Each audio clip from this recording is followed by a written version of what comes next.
సిద్దిపేట జిల్లాలో ఘరానా మోసం జరిగింది. తిమ్మాపూర్ గ్రామానికి చెందిన ఓ వ్యక్తి విద్యుత్ సంస్థతో ప్రభుత్వ ఉద్యోగాలు ఇప్పిస్తానని చెప్పి డబ్బులు తీసుకుని మోసం చేశారని బాధితులు ఫిర్యాదు చేశారు. ఈ మేరకు సిద్దిపేట 1 టౌన్ పోలీస్ స్టేషన్లో కేసు నమోదు చేసినట్లు అడిషనల్ డీసీపీ మల్లారెడ్డి తెలిపారు. ఇక కేటిగాడ వద్ద ఓ channel identity card, anti corruption intelligence committee ID card, మరో 2 రకాల ఐడి కార్డులు స్వాధీనం చేసుకున్నట్లు పోలీసులు తెలిపారు. ఇంకా ఎవరైనా బాధితులు ఉంటే సిద్దిపేట 1 టౌన్ పోలీస్ స్టేషన్లో ఫిర్యాదు చేయాలని పోలీసులు తెలిపారు.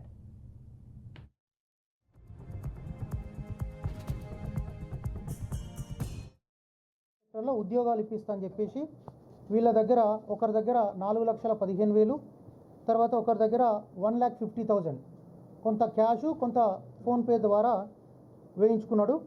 సో తొందరగా ఉద్యోగాలు ఇప్పిస్తానని చెప్పి వీళ్ళని మోసం చేసిండు. తర్వాత వీళ్ళు 2 months తర్వాత వచ్చి అడిగేసరికి మాట దాటివేస్తూ తర్వాత బెదిరింపులకు పాల్పడ్డాడు.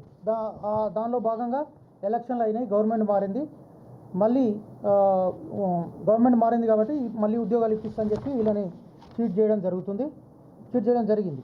సో ఇతని దగ్గర నుంచి మేము ఐడి కార్డులు, ప్రెస్ ఐడి కార్డ్ అండ్ ఈ anti corruption intelligence committee ID card 2 కూడా రికవర్ చేసినాము. తర్వాత ఇతను డబ్బులు ఇచ్చినట్టు కూడా ఫోన్పే, గూగుల్ పే ఉన్నది. సో ఇతను ఈ నోటిఫికేషన్ చూపిస్తూ ఉద్యోగాలు ఇప్పిస్తానని చెప్పేసి వీళ్ళని మోసం చేయడం జరిగింది. తర్వాత ఈ గూగుల్ పే, ఫోన్పే చేసినటువంటి ఎవిడెన్స్ కూడా మేము కలెక్ట్ చేయడం జరిగింది. సో అతను డబ్బులు ఎట్లా తీసుకున్నాడు అనేది దీనిలో ఎవిడెన్స్లో భాగంగా ఈ ఫోన్పే, గూగుల్ పే కూడా కలెక్ట్ చేయడం జరిగింది.